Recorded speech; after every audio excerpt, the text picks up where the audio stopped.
right. Shout out to Rob Markman because I was watching his Not a Podcast and he was talking about the clip Steve Stoute on the Joe Budden podcast where Steve Stoute was talking about hip hop lyrics not being praised today, but they also were never praised in hip hop. Oh wow. He referenced Illmatic, he referenced Reasonable Doubt, and how long those joints took to sell and for people to catch on.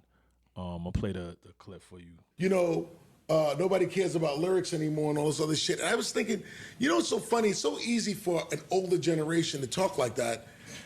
They weren't giving a fuck about lyrics when Nas put out Illmatic. That's why it took 5 years to go gold. They wasn't giving a fuck about lyrics when Young MC didn't take that long to go gold. Or like they were buying that shit. There's always been trash music and there's always been Reasonable Doubt took a long time to go off. Look at Reasonable Doubt's first week. But Illmatic didn't have a funky Cold Medina. Huh? No. G-Rap didn't get rewarded? He damn sure did. I mean, what the fuck that's why they do all that other shit. Because you're not rewarding it. You want it, you say it in your heart.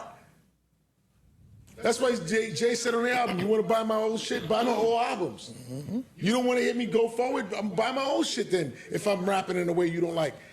Because you weren't fucking there anyway. Have we ever rewarded lyricism in hip hop? Rewarded it? I mean, that's what he's saying. He's saying like people now are basically saying lyricism is dying and nobody cares. But he's saying nobody ever cared. I think he's conflating two things though. I think he's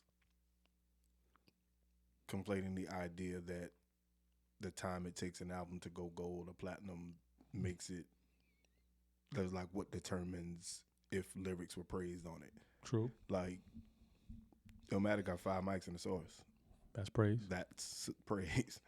People talked about that live at the barbecue verse forever. People talked about One Love. People talked about, you know what I mean? Yeah. People talked about the album and it was so critically acclaimed just based off the fact that how great the lyricism was. Yeah, same Reasonable Doubt. Right. But he's equating it to how long it took these albums to go gold or platinum. But Or the sales. right.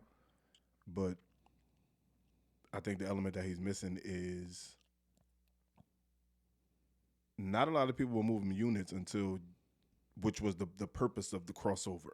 Yeah. The purpose of the crossover was to get into a different audience so that you could increase your record sales. Like that was the purpose of a volume 2 as opposed to a volume 1. That was the purpose of It was written. Yeah, it was written as opposed to Illmatic. So there's always when we're making record sales the target or making that the determining factor, there's always going to have to be some crossover part to it because I'm not going to say we don't buy albums, but at least in that era, it was bootlegging. It was, you know what I mean, fucking LimeWire and Napster and shit like that. So people were, you know, it was what streaming was before streaming. People were just finding different ways to get their music. So I don't think. Even before that, if he's saying G-Rap, you know, never got rewarded, I'm like. And again, I guess it's all perspective and what you consider rewarded. Like, I don't think thinking somebody is a great lyricist or a great MC always equates to purchasing their album. That doesn't change your thought of them. Yeah.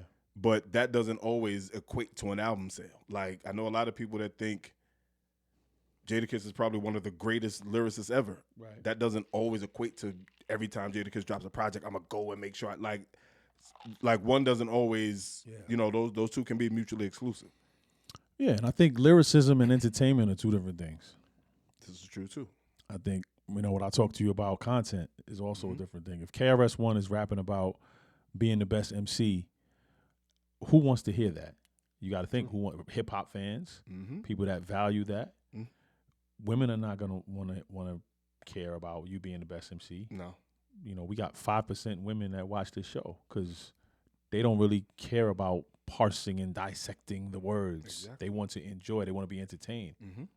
Then you got other demographics that when they hear the music, the beat first. So if they hear Busta Move or Funky Cold Medina or Vanilla Ice or MC Hammer, that music is what's moving them.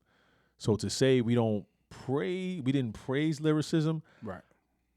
I get what he's trying to say. I think the added context of adding the record sales in there, I think that kind of convoluted the conversation. It did. Because, again, if you're equating us celebrating their lyricism to the time it took for their project to reach a certain status. Yeah. I mean, like, you got to remember at that time, people was riding around with tapes in their car.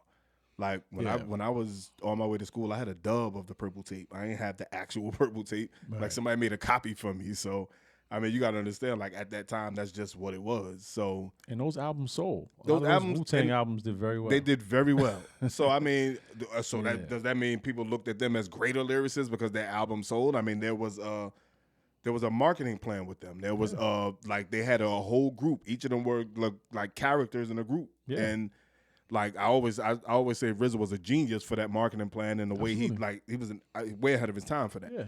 But I think people lose sight of, like I said, with this conversation, if you equate people celebrating whether someone is nice versus like you conflate that with, oh, well, if you think he's nice, why his album took 3 years to go those two don't go together. You can't do that because Long Live the King sold records, Paid in Full sold records. Mm-hmm.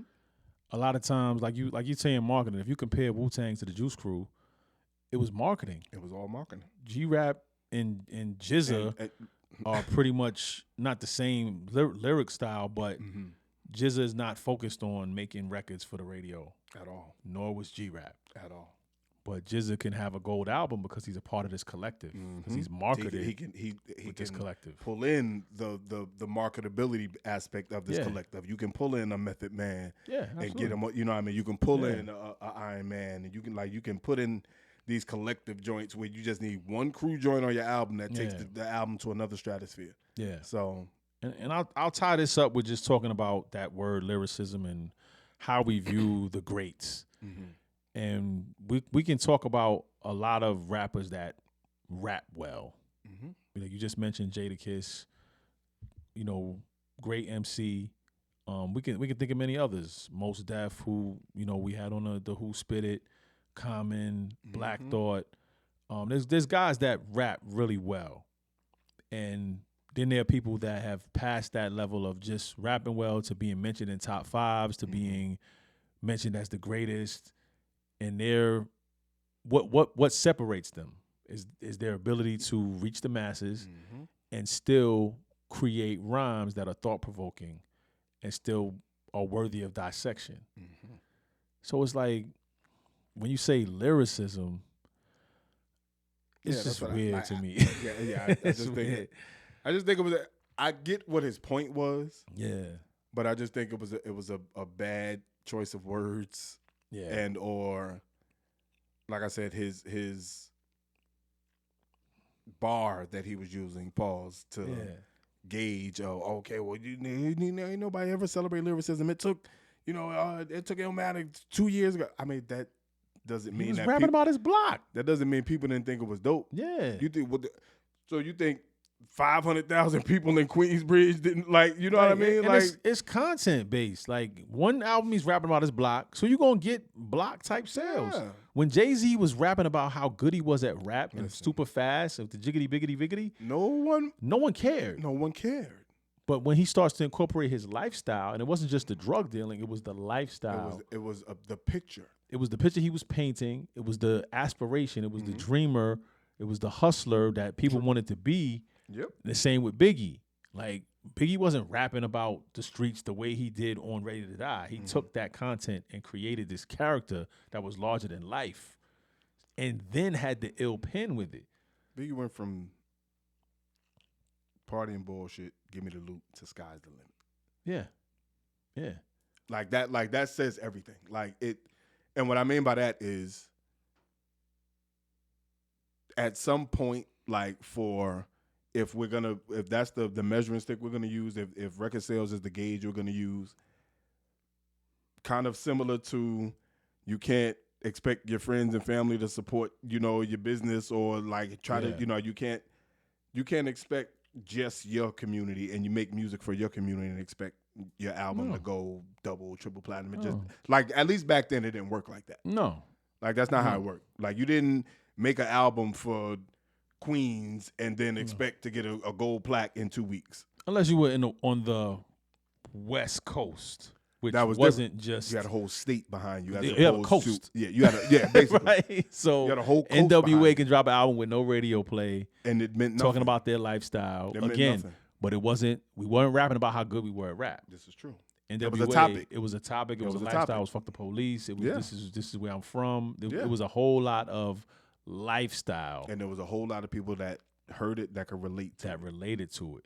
And again, Ice Cube was spitting on that joint. It's like he was spitting on Killer Will. It's like he was spitting on Death Certificate. He was Like, what do you consider lyricism? I don't know. I think it takes more skill to be able to take the witty, the double entendres, the flows, and place them in a box that is now palpable for the world, rather than being what we call backpack rappers, where you just rapping on the corner about I'm better than you. I'm nice. Like that shit is what got boxed in as struggle rap, because you rapping about rap in the rap world, and they don't like me because I spit too good.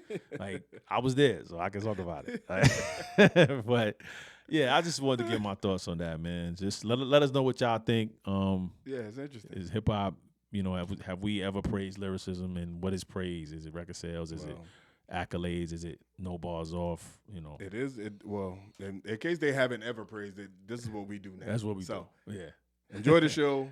Come on back. This is what we do here. We praise. Shout out to genius.com. Thank you, Rob Markman, for that. Peace. Appreciate you.